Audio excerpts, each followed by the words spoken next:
Hi, everybody, and welcome back to another episode of Off the Sidelines. My name is Matthew Lee Bruni, My name is Benedict Rhodes. and this is our 10th episode of our series Off the Sidelines. We hope everyone continues to do well. Ben, what have you been up to lately? Not a lot again. I've just been working a little bit, sort of hanging out as well. But other than that, not a lot. My hair is still growing longer.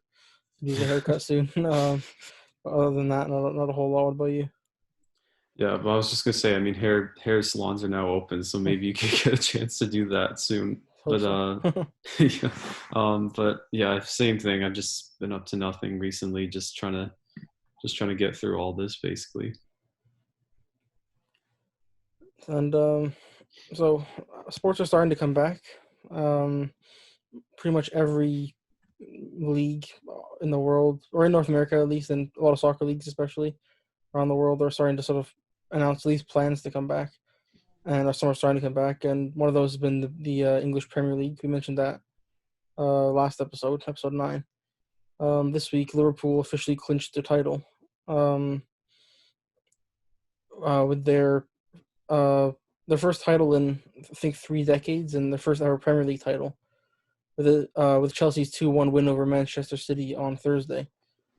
Um, as you can imagine, a lot of the players and fans and coaches and stuff got really emotional. This is the title that they've been wanting for decades. What did you watch the Chelsea game, Matthew? And what did you think of Liverpool finally winning a title? Well, I didn't get a chance to watch it. Like I saw highlights after, but I mean, it's just crazy for a team like Liverpool to actually win their first title in 30 years. Like now, it's crazy that Uh, how they accomplished it, especially like the record that they set. Like because I think they've had like 7 games remaining for the whole Premier League season, and now they actually clinch it like this early. So I think now, I mean, it's a great accomplishment. I mean, we'll have to see how they do in like the Champions League because that's going to be starting up in August. So I think for now they're going to be focusing on that and just probably maybe resting their players some games too. But yeah, it's great how they accomplished it. What about you? What do you think about it? that's impressive. I think they've played 31 games and they've won 28. I'm pretty sure, with two ties and one loss, I believe. It's like the way they've just dominated the season has been crazy, and they're gonna keep smashing records for the remaining games of the season. Um, and to kind of rub salt in the wound, I guess, for Manchester City. Their next game is actually against Liverpool. And traditionally, teams would give the opposition a guard of honor, as they call it, after they win the title, meaning the Manchester City players might clap and stand on either side of the Liverpool players as they take the pitch, and sort of like congratulate them for winning the title. Uh, just less than a week after Liverpool took the title from them. So that'll be interesting to see if they do that. I'm not sure if they will because of the social distancing rules that are being implemented, but it'll be interesting to see what happens there. Yeah, I was also going to say because I know that there were talks about them like if they had the chance to clinch the title in their home stadium, there was talks about them possibly playing in a neutral site. Yeah. I mean, that was what they were hoping for. I'm pretty sure that it was they clinched it at home, or was it in Chelsea Stadium, or was it Uh, at home? I just can't yeah, remember. Chelsea beat Manchester City, which meant that Manchester City couldn't catch up Oh, to Liverpool. oh right, yeah. So it And then happened. the Liverpool fans still congregated. They still had a big party, which was frowned upon by a lot of people. But that didn't Yeah, really stop anyone, though, unfortunately. yeah. That I mean, I guess when you're a team who hasn't won a title in 30 Yeah. years, I mean, it's probably worth doing. Especially, I mean, not probably not the safest right now to do that, but I mean, they just want to celebrate, and you can't really argue with them celebrating, but I guess it's the way they did it that was like kind of questionable. Especially a club like Liverpool, like they're such a big club, and they've had so many legends over the years, and so many very very good teams that have come so close to winning the title before. So to finally actually do it must be such a relief for those fans and those players for sure. Yeah, for sure. Sticking to the Premier League, though, we still have, other than the Champions League, Europa League spots to fill. We still have the relegation battle that's taking place at the bottom of the table. In the past week, Aston Villa, as they have been doing most of the season, are continuing to disappoint. Watford also lost to Southampton as well, and West Ham, which is 17th right now in the table, um, as needs to take advantage of these chances that they're getting from other teams. What do you think about the race for the relegation battle, I guess? Yeah, it's pretty tight at the bottom. I think we can be fairly confident that Norwich is going to go down.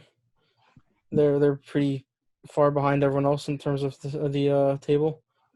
Aston Villa, like you said, like they've been really disappointing, and a lot of people are saying like they don't even seem to be trying anymore, or at least not at the level that they need to. Um, and they said they picked up 2 points from 12 possible points since the season restarted. One of them which they shouldn't have picked up, as we talked about in episode 9.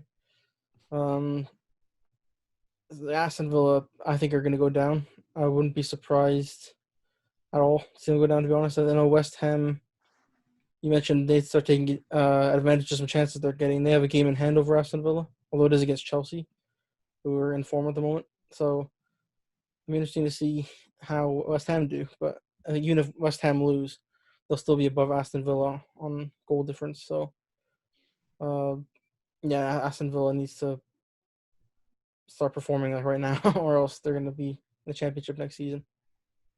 Yeah, we did mention that one game that I think it was on the first day that the Premier League was back Yeah. where they had a chance to have 3 points, but of course that was taken away from them. But yeah, I think in regards to like the relegation, like all the teams, I think that like Watford also has a chance to be in the relegation. They're just 1 point above West Ham, Bournemouth, and Villa. I mean, we can probably guarantee by now Norwich is going to be relegated, just because they're 6 points ahead, or sorry, behind the West Ham, Bournemouth, and Villa. So yeah, I think Watford has to be cautious about not being relegated, and also, as I mentioned, the three teams that are fighting that have 27 points that are fighting to stay out of the relegation spot, basically. And also, I believe I'll also check right now. I think West Ham's remaining games include games against Watford and Aston Villa. Sorry, Norwich and Aston Villa, and Watford. Well, So West Ham has a very, very good chance here. If they can win all 3 of those games, they'll stay up. And so they can't squander that chance. But I think Aston Villa, they have a much tougher upcoming schedule. They're playing away to Liverpool, Everton, and West Ham. And then they have home games against Arsenal, Crystal Palace, and Manchester United. So Aston Villa are going to have a very, very tough end of the season, I think. And I think, unfortunately for them, it might end in disappointment going down. yeah, I don't think Villa's schedule works to their advantage. So I'm assuming that, like with that schedule in hand that you just mentioned, like all those tough teams that they have to face, I think in the end they might be the one of the relegated teams beside Norwich and whoever else fights at the top for the third, for hopefully And, not receiving the third spot. and if you look at Bournemouth as well, some of the games they have remaining include Manchester United, Tottenham, Leicester, Manchester City, and Everton. So Bournemouth is Oh, also going to lose a lot of games, I think, in that yeah, stretch. So I think it's going to be between Aston Villa and Bournemouth. I think if West Ham are the team that goes down out of those 3, something's seriously gone wrong for them, and something has seriously gone right for those other 2 teams. Because I think like Bournemouth and Aston Villa have very, very bad ends to their season. yeah. I think if we come to a point where it's going to be like tied again, I think we might come to a point where it comes down to goal differential, because right now West Ham's up on Bournemouth and Villa on goal differential at minus 19, while Bournemouth and Villa are minus 21 and minus 24 respectively. So I think it might, depending on if they're still tied at the end, they might come down to that, perhaps. Yeah, definitely. And now moving on to another league in Europe is the Bundesliga. They wrapped up their season this past weekend. Bayern Munich sealed their 8th consecutive title in that dynasty that's going on over there. Them, as well as Borussia Dortmund, RB Leipzig, and Borussia Mönchengladbach, all finished in the 4 Champions League spots. And going down from Bundesliga to the second division in Germany are Paderborn and Fortuna Düsseldorf. And Werder Bremen will also take part in a relegation battle to decide their fate as well. And speaking of RB Leipzig, their striker, Timo Werner, has been one of the best strikers in the league, probably only second best to Robert Lewandowski from Bayern Munich. He's announced that he's going to Chelsea next season. Rumors that Kai Havertz, another standout in the Bundesliga this season, will be following him to Chelsea.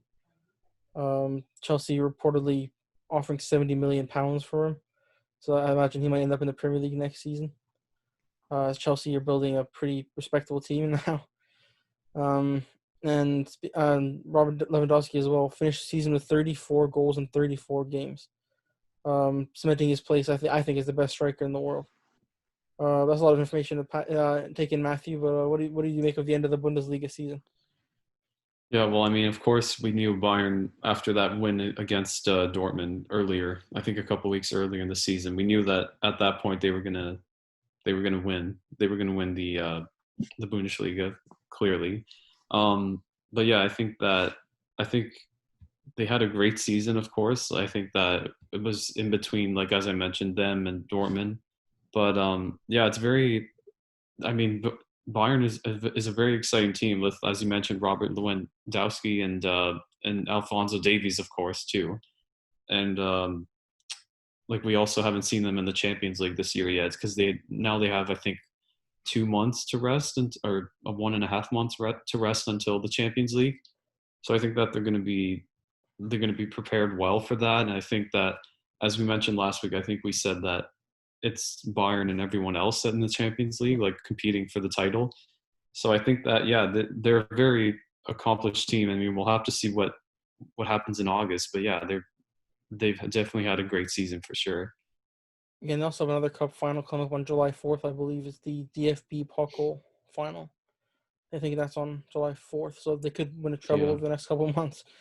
And you mentioned Alphonso Davies there, the Canadian teenage sensation. So it's taking over the soccer world at the moment. Last week we promised to talk a bit about him. What have you made of his season? Now he's got he wasn't expected to play a lot of games this season, but he ended up playing pretty much every game. Yeah, I mean, it's great for a Canadian it's great that like we're seeing this talent come from a Canadian who's playing on a great team like Bayern. And yeah, I think he's probably one of the most exciting athletes out there in the world in soccer. Probably one of the best in Canada, like when it comes to Canada soccer. I think also like he's just shown that he can be a great player, and like with all his I mean, he hasn't really scored a lot of goals, but I mean he did have a couple of times where he did set the I think it was the record for like this it was the speed record, I think, that he set a couple of weeks ago, which I mean was great to see. And yeah, I think that going forward in his career, he's going to help Canada bring Canada, maybe even bring them back to like the Olympics, perhaps. I mean, even like the Gold Cup or something like that. Hopefully, have some success there. But yeah, I think that he's shown that he can be a great player on the field. And he also announced this week, I believe, that he won the Bundesliga's Rookie of the Year award. I think he thoroughly deserved it. He beat some very good players for it, like Borussia Dortmund's Erling Haaland, who I think scored almost a goal a game for Borussia Dortmund since joining them. So to have Alphonso Davies as not only one of the best left backs in the world, but one of the best young players in the world from any position, I think that's quite special. And Canadians really to take advantage of watching him for many years to come, hopefully. Yeah, for sure. It's crazy just to see how he came from the Whitecaps and now just showing his talent on international stage. Just great to see. You know, you and I saw him play for Vancouver Whitecaps once in 2018, I want to say. Also must have been. Yeah. The Canadian Championship final. Yeah. I mean, I wouldn't have known then that he was going to go to Bayern and then like just be this successful already. But yeah, we'll see what the years what happens in the next couple of years. Definitely. Okay, now we're gonna move on to the MLB, and it seems as though they finally got a season together after all these months of negotiating. They announced last Monday that at least the commissioner Robert Manfred, he implemented a 60-game season, and this is the same day that came after the MLBPA voted no in the owner's proposal. The season is supposed to start on the 23rd. Although we don't have a schedule yet, one of the rumored games on opening day is supposed to be the Yankees versus the Nationals. So hopefully we'd be able to see Cole and maybe another pitcher like Scherzer, sorry, in that game. When it comes to the 60 games in total, each team has to play 40 games versus teams from the division, so 10 each. And then the other 20 are against their interleague rivals. So say a team from the AL East like the Jays, they'll have to face the NL East teams. When it comes to the Jays situation, they're still uncertain of where their home games are going to be played, although they were told to come to Toronto for Wednesday for training camp. That's supposed to start on Wednesday, so we'll see what happens there. But if not, they'll have to play either in Dunedin, maybe even use the Rays Stadium, Tropicana Field. But yeah, we'll have to see what happens with that. But in general, with the schedule and everything, what's your reaction to it? I'm glad that we have at least some idea of what might happen, at least finally. Mentioned on episode 9 a couple weeks ago, like MLB seemed to have absolutely no idea what they were doing for a little while there. So it seems like now at least you have a sort of tentative idea of what's going to happen. So I'm glad to see that sort of starting to take shape. Who benefits from a short season is an interesting question. I think the owners do. I think they get their TV product. Players do in the sense that they get to play some kind of games and make their money. But I'm not really sure how the season's going to work in terms of the playoffs. Like I don't think we haven't really heard a lot about that yet. I think if I know correctly, I think it's just going to be like 10 teams because I don't think the standard format. Yeah, the standard 10 team format. Yeah, if that's the case, then I'm fine with it.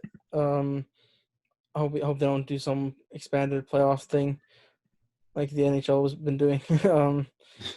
But overall, like I'm just glad baseball's coming back, and I'm looking forward to hopefully getting some games played soon, whether they're in Toronto or Florida, or we watch them on TV anyway. But yeah, I was looking forward to baseball. To be honest, what about you? Yeah, I think out of like all the leagues, like NBA, NHL would have been in summer, like they wouldn't be playing right now. So I think that baseball coming back is probably one of the most exciting things I'm looking forward to. Hopefully, although we know like with all the cases rising in different states, like we don't know that situation, and especially Florida, yeah, where the Jays might be playing, but hopefully not because that's too dangerous there. I would say for now.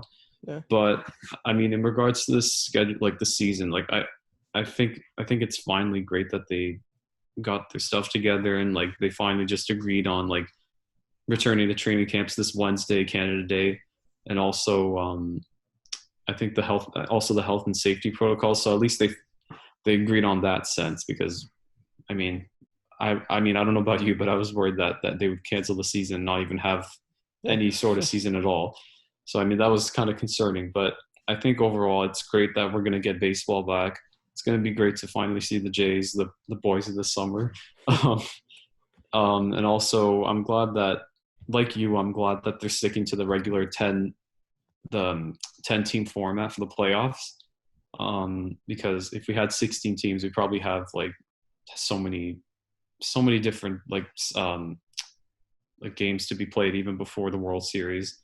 Yeah. And I know that like some health officials don't want to play like deep into like November or something like that. So I mean it benefits for them too. But yeah, it's just great to see baseball back. I was also going to mention though, what do you think about some of the new rules? Because I know that there was one rule where in extra innings, like a player starts on second base from the 10th inning on. I don't know if it's for every single inning, but I think it's like 10th inning and on.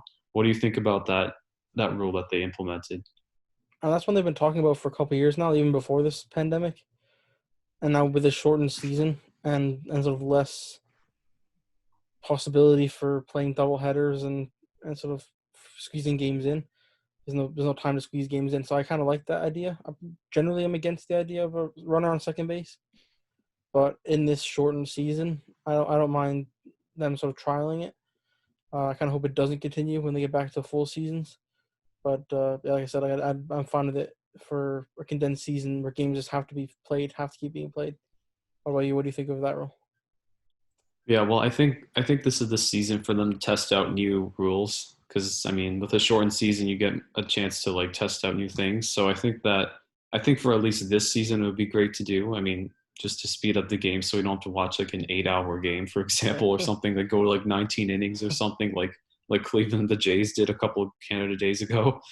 Um, but yeah, I think it's great for the. It should be. I mean, they tried it in the minor leagues. It seemed to work well for them. So we'll see how it works in the big leagues. I was also just going to mention quickly because you were talking about who benefits from a short season. I think that the Houston Astros are going to because they're not going to have any like if they have to travel to like to LA because that the Dodgers because that's going to be one of their interleague games. Say they have to travel to LA, they don't have to worry about like fans heckling them or anything, or like even just in general any fan base. So I think that in a way I don't want to say it because I don't really like them, but it's probably going to be the Astros in a way. yeah. Astros missing out on the Dodger fans is gonna be an interesting one. I can't wait for 2021 when if those teams play each other. It's gonna be incredible.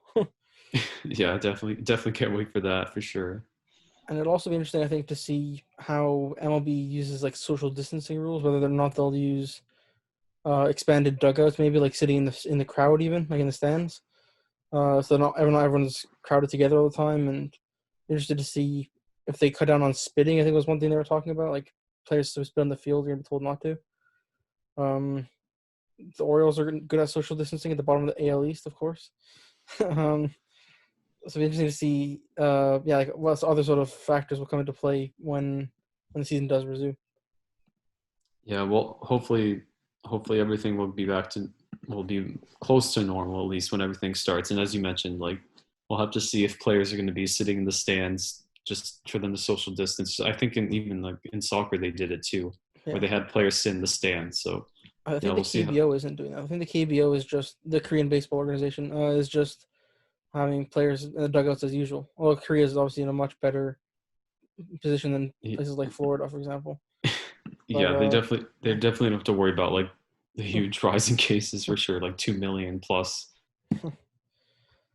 um, another league that's coming back, and we're getting closer to tip off is the NBA. They've released their schedule for the rest of the regular season games, which are all going to be played in Orlando, with a maximum of 7 games per day through 3 arenas.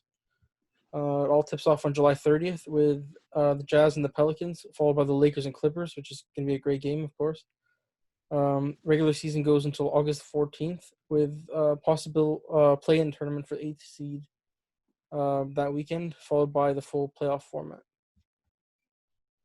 Yeah, so I think just looking at the schedule, like at first I was gonna say like when I looked at the full schedule for the whole regular season, I was like, whoa, like getting almost 7 games a day is gonna be exciting, especially like because it's gonna start from like possibly like 1 till like 9 o'clock. So I think that it's gonna be great for like basketball fans for sure. But in regards to the Raptors, they have a very seems like a very tough schedule to finish the season. Some of their games come against teams like the Bucks, the Lakers, both of which are the first seed in each conference, and also the Celtics and also the Denver Nuggets, just to name a few. Of course, they're trying to secure their second seed so they can find, I guess, sort of an easier way past the first round without having the chance of facing someone like the 76ers or the Pacers who are tougher than like a team like the Brooklyn Nets or Orlando Magic. So yeah, what was your full reaction to the schedule and I guess the Raptors schedule too? Yeah, same thing with MLB. It's kind of like I'm just glad there is a schedule now. We're getting back to it. It's good to have live sports coming back. I'm getting kind of tired of watching replays now, to be honest. Um, the Raptors schedule, it's not easy, but I feel like it could have been worse as well. You said they will be playing for that second seed. I don't think they're going to catch up with the Bucks. Um, so yeah, I think they have a good chance of that second seed, but they're going to have to, you said, beat some very good teams in order to sort of seal that spot. What about you? What was your reaction to the format and also how the Raptors are sort of lined up?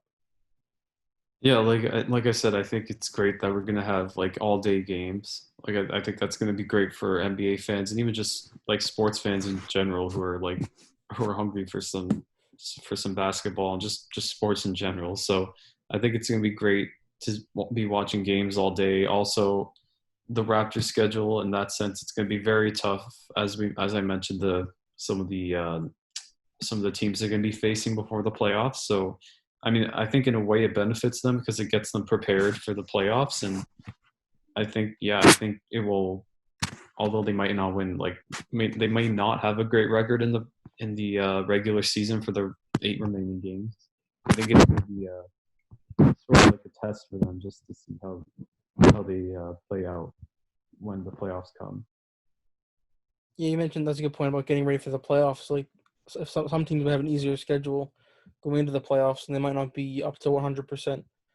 I think the Raptors having to play these harder games against the Bucks and the Lakers, two teams who they likely have to face if they want to win the NBA championship. I think it's good that they're going to be getting them out of the way, or getting them actually against them to sort of prepare for the playoffs. Yeah, for sure. Even I was going to mention like when it comes to the play-in tournament for the 8th and 9th seed, I think that's going to be exciting for the Western Conference, maybe not the Eastern Conference in a way because it's just one team, which is like what 5-6 games ahead or behind the Orlando Magic for the 8th seed, the Washington Wizards of course are that team. So I don't think it would be exciting in that like in the East, but I think in the West it's going to be like more exciting with 5 teams fighting or 6 teams I should say fighting for the 8th seed. And it'll be interesting as well this year with the Golden State Warriors obviously not going to be making the finals. It'll be interesting to see which West team will be able to sort of finally take the next step and finally get to an NBA Finals. I imagine it'll be the Lakers or the Clippers. I wouldn't bet against either one of them, but that's why we play the game, right? We want to see what's going to happen. For sure, definitely. And we've been talking a lot about on Off the Sidelines, all these episodes about sports that are coming back, teams that are preparing to come back.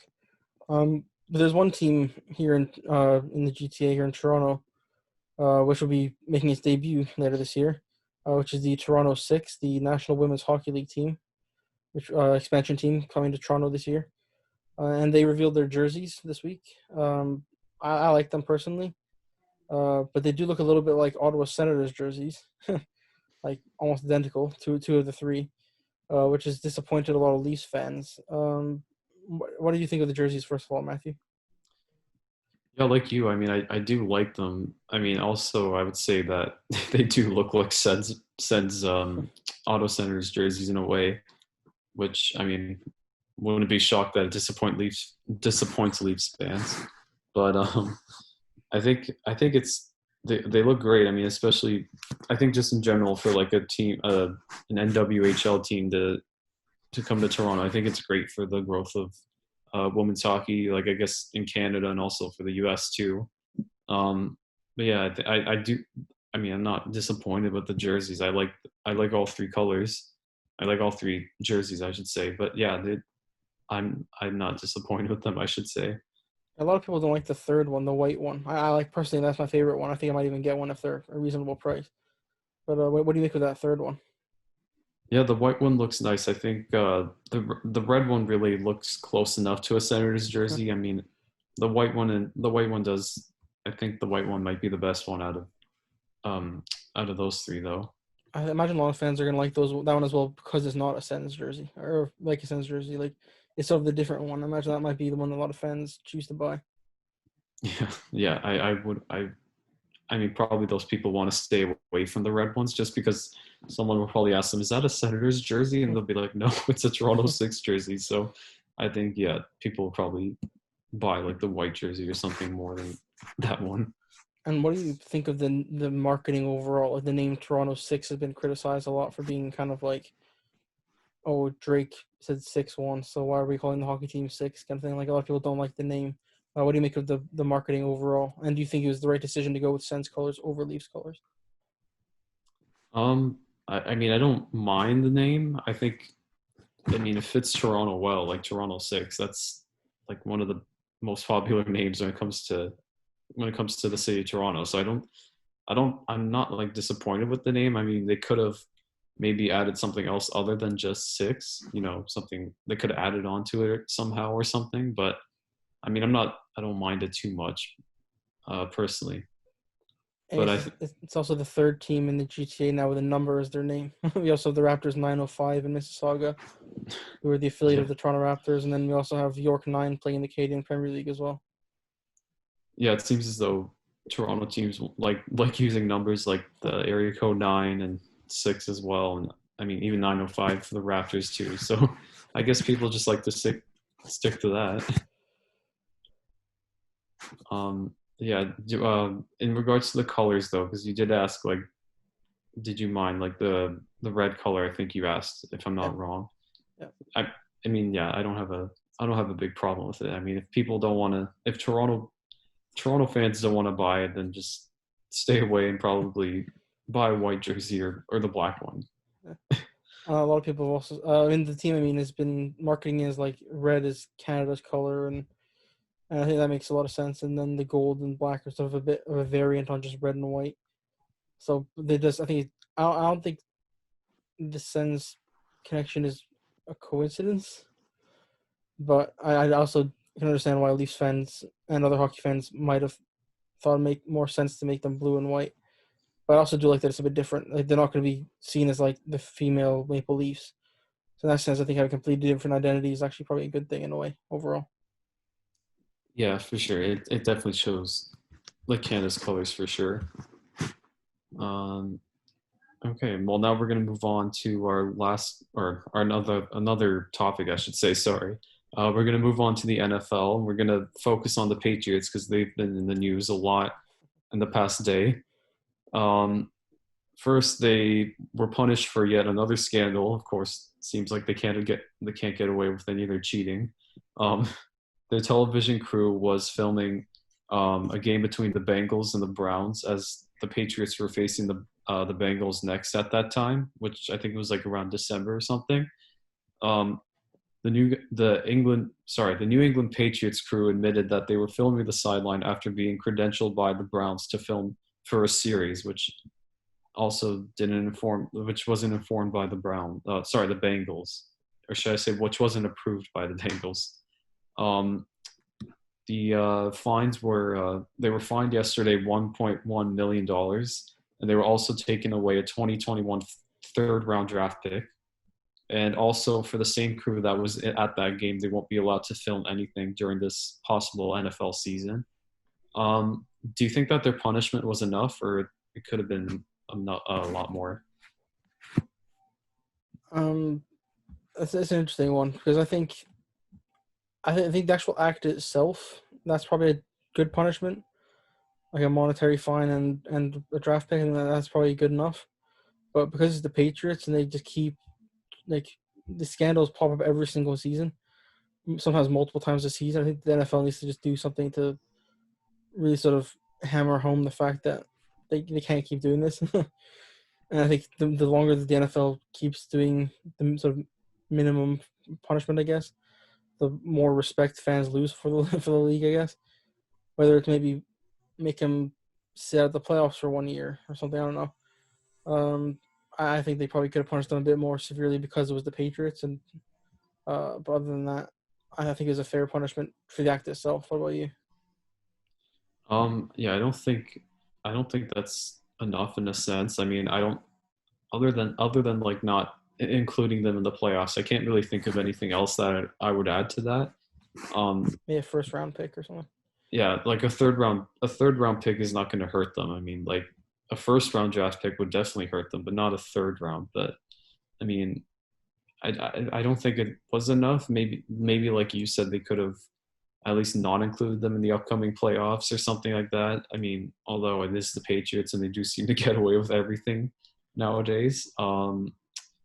But I mean, yeah, it could have been generally it could have been just tougher. It could have been a tougher fine, and also they could have probably taken away a first round pick. And the Patriots have also been in the news this week for signing quarterback Cam Newton to a 1-year deal on Sunday. We've talked about this possibility for quite a while now, like probably over a month. We talked about how Cam Newton will probably end up in New England, kind of as a joke, but I think we both kind of knew it was going to happen. Yeah, former Panthers quarterback signed for around $7.5 million for one season. It's been kind of a quiet free agency time right now in the NFL. But this will give Newton a chance to prove himself with a coach like Bill Belichick in New England, and makes the AFC East a lot more interesting, certainly, and the whole conference. So what's your been reaction to the signing, Matthew, and how do you think he'll do in New England?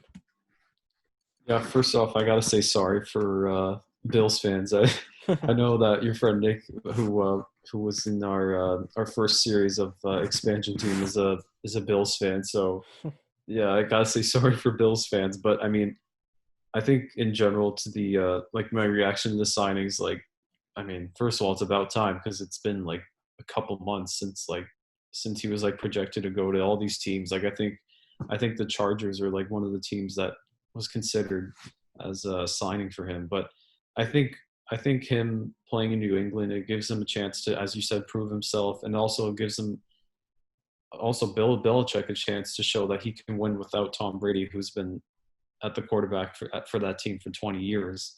Um, and yeah, I think it also makes the AFC East more interesting. Like as I mentioned, sorry, Bills fans.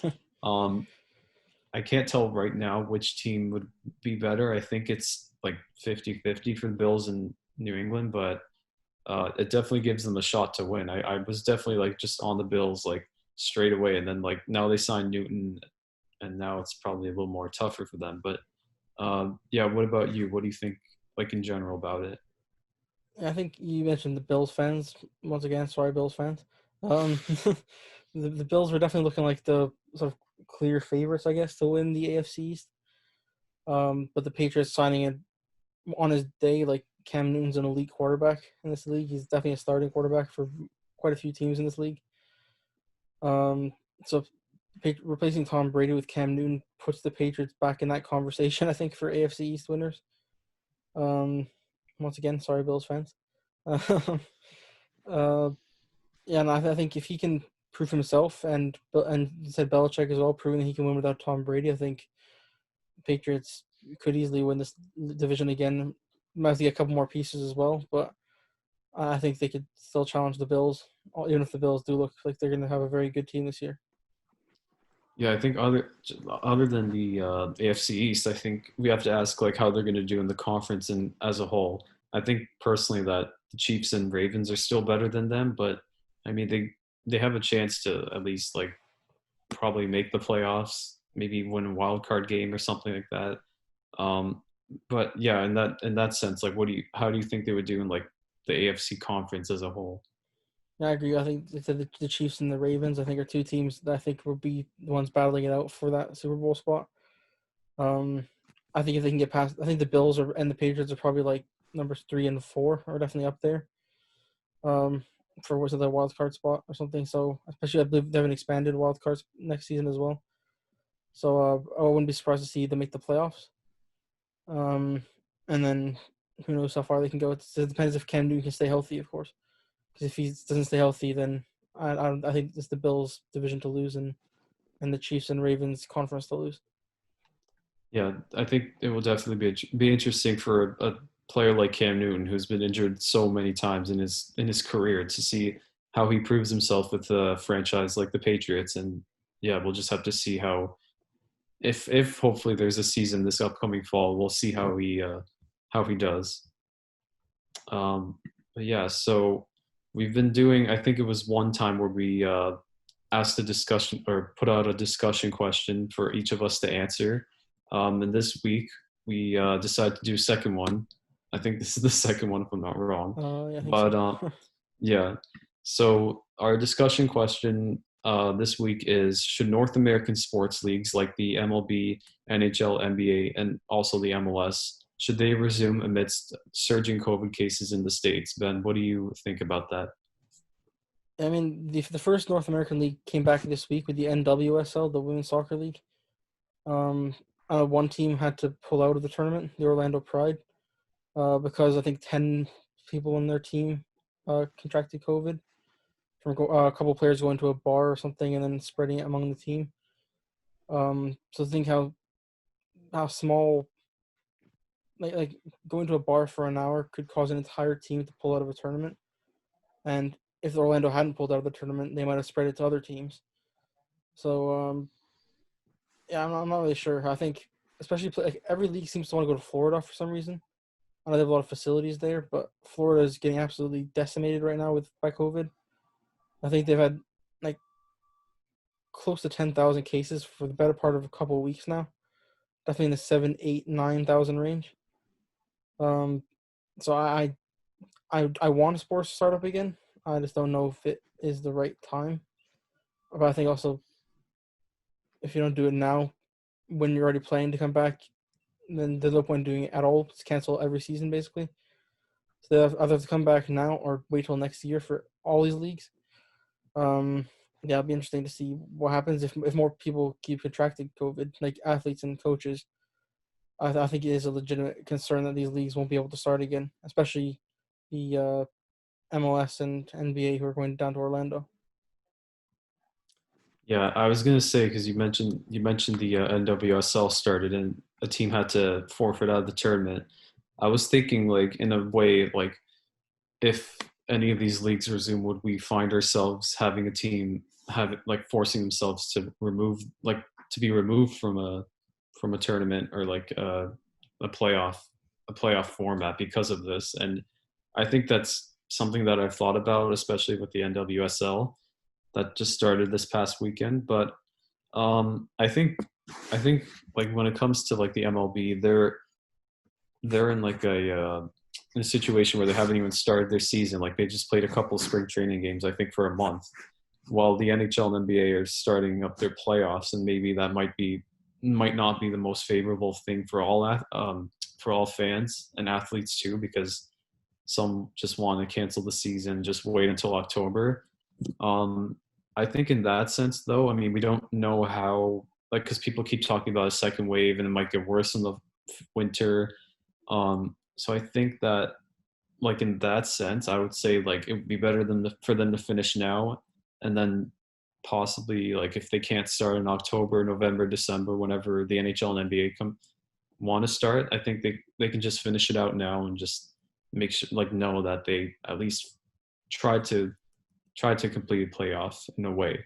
But in with the MLB sense, I think that like I mean they also, sorry, I forgot to mention the NHL and the NBA are playing in bubble formats. The NBA MLB is not. So I think that makes the MLB like having a less of a chance to play a season, because you can imagine how many players are going to be exposed, hopefully not be exposed to the virus, but they have the chance to. So I think yeah, I think it's tough to see someone resuming, but I think the league that's gonna do it probably is gonna be the NBA. I think even though they're gonna go to Florida, I think that players being self isolated, I think like after that won't be a huge deal. I agree with that. Yeah. The problem I have with the bubble format is like all the people who like arena staff and other workers that aren't team members, are they going to be part of this bubble as well, or are they going to be able to go home to their families and then possibly contract it, and then if they were to contract the virus, come back into the bubble, that I think could spread like a wildfire, right? Like I think, Mm. and also of course the players also have to agree to this. If the players don't feel like they're safe, they're not going to play. We already heard about that a little bit with the NBA, I believe. The players saying like they want 100% guarantee that they're going to be safe, which is something they can't get. So it'd be ultimately, I think, up to the players to decide if these leagues are going to start up again. Yeah, I well, like hopefully in the next couple of weeks, everything like in Florida will resume. Like hopefully everything will die. Like the COVID cases will go down dramatically. I mean, although I doubt that because it's the States, so you never know. But yeah, hopefully the whole situation with COVID it like improves sooner than later, and then hopefully all these leagues will be able to be back to normal again. Yeah, definitely. And here on the sidelines, we'll be bringing you a new series, hopefully starting next week, where we'll be making predictions for all these leagues.